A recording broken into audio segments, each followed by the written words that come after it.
Hey guys, Professor Bill, Comic Book University, and Black Panther, Agents of Wakanda, issue number 3. This is a really incredible story that's got a whole bunch of cool things I want to talk about, but I'm going to try and limit them to just 5. I'm going to try and do that. We'll see what happens. Anyway, guys, let's talk about who made the book first. We got Jim Zub on writing, Lan Medina on pencils, Craig Young on inks, Marcio Menez with Federico Blee on colors, VC's Joe Sabino on letters and production, cover art by George Molina. There are 2 variant covers here, one by Humberto Ramos and Edgar Delgado, and the other one by Rocky Kim. Anyway, let's talk about number 1 on this list, and that is Avengers No Surrender. Remember when a bunch of cool guys got together and did this 10-part Avengers series? Actually, there were 2 10-part Avengers series.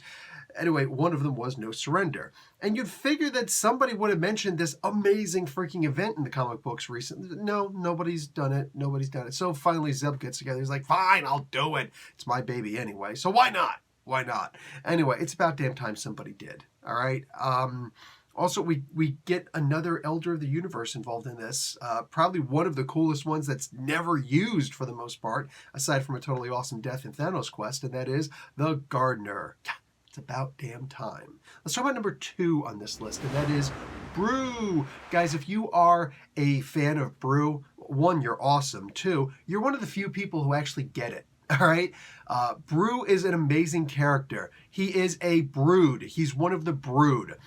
It's not the idea that he could speak, it's because they can speak. It's not the idea that he's super intelligent. These things are hyper advanced civilization. It's not the idea that he's super powerful. Well, not super powerful, but you get what I'm saying. He's powerful, right? Yeah, that's what they can all do that stuff. What's so special about him? What makes him a mutant?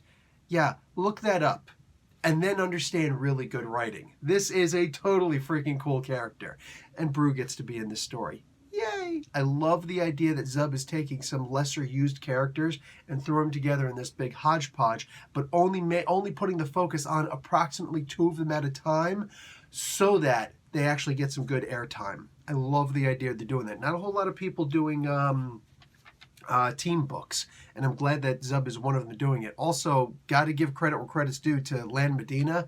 Not a lot of artists want to do team books because it's not like they get paid per character that they draw. So, yeah, thank you, Mr. Medina. You are freaking amazing. Let's throw in number 3 on this list. Mockingbird. Some of you guys know that Mockingbird is like my favorite of the female characters. Elektra's really close behind. But yeah, dude, it's done. Thank you for putting some Mockingbird in here. Also, this looks like a really good, potentially good Mockingbird story by the way that this ended.